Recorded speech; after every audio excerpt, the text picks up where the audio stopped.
Hello guys, good morning. আপনারা কেমন আছেন? এই যে দেখুন আমার ফার্ম, ছাগলের ফার্ম কি সুন্দর শুয়ে আছে উপরে। এই যে কেউ কেউ ঘুরতেছে।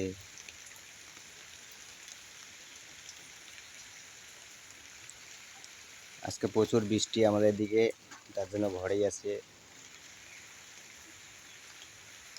বাইরে এই যে খাবার দিয়ে চপর, ভুট্টার ছাতু সবাইকে খাওয়া দিয়েছে, একদম খেয়ে দিয়ে শুয়ে পড়ে আছে। এই যে আগুন ধরে দিচ্ছে ঠান্ডা লাগবে জন্য।